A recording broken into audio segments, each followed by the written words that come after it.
Sveiki, aš esu Vilniaus visuomenės sveikatos biuro Vilnius Sveikiau mitybos specialistė Ernesta ir šiandien pakalbėsime apie maisto ir dantų sveikatos sąsajas.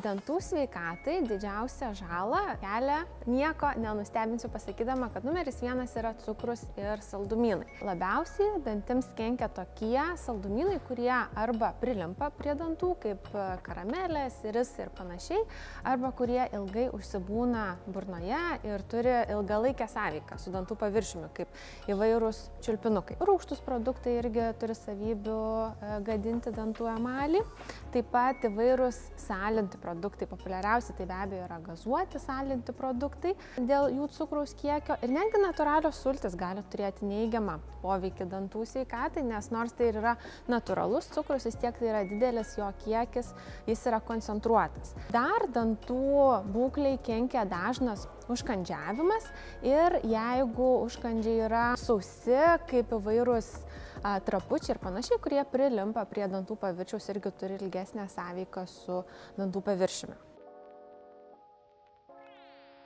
Norint stiprinti dantis, turėtume įtraukti daugiau šių produktų. Tai pieno produktai žmonėm, kurie juos toleruoja, neturi alergijos, yra tikrai naudingi ir tiek kaulams, tiek dantų sveikatai dėl juose esančio kalcio ir fosforo. Tamsiai žalios lapinės daržovės turi daug B grupės vitaminų, tai yra irgi labai naudinga dantenų sveikatai, mažina uždegimą. Tokie dalykai kaip morkos, salierai, juos bekramtant gali net šiek tiek apsivalyti dantų paviršius.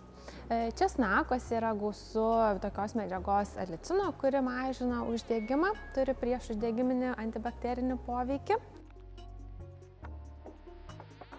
Tėvams ruošiant užkandžių maisto dėžutę vaikams į mokyklą patarčiau stengtis dėti kuo mažiau saldumynų, sulčių ar saldintų gėrimų ir vietoj to geriau įdėti daržovių užkandžių kaip morkų ar salierų. Labai gerai dėti kažkokį baltyminių produktą riešutų ar sūrio ar kažkokios mėsytės ar panašiai, nes irgi tai suteikia daugiau sotumo, mažina norą dažniau užkandžiauti, o iš gėrimo, aišku, pats geriausias tai yra vanduo, įdėti gertuvę ar vandens buteliuką.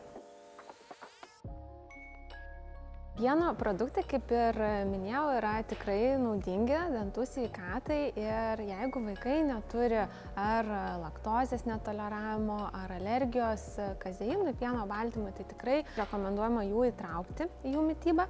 Ar jiems reikia daugiau negu suaugusiam žmogui? Turbūt, kad ne, toks tiesioginis atsakymas, bet yra tam tikros rekomendacijos. Tai visgi, kiek pieno produktų žmogui vartoti priklauso nuo jo amžiaus.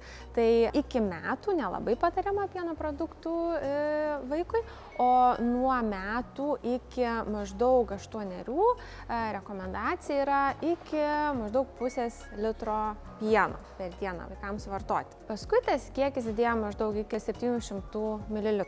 Šiuo metu vis populiarėjančios augalinės pieno alternatyvos iš tikrųjų neatstoja karvės pieno produktų, nes gyvulinės kilmės piene kalcis ir fosforas yra įsisavinami kur kas geriau, bet to augalinės pieno alternatyvos gali turėti ir pridėto cukraus, tad reiktų pasižiūrėti į etiketes. Jeigu yra alergija netoleravimas pieno produktam, tai tikrai tuomet galime kažkiek vartoti ir augalinių pieno produktų, pasižiūrint, jeigu juose dar yra ir įdėto kalcio. O papildomai kalcio galima gauti iš tokių produktų kaip pupelių, lęšių, sezamo sėklų, migdolų, figų ar žalių lapinių daržovių.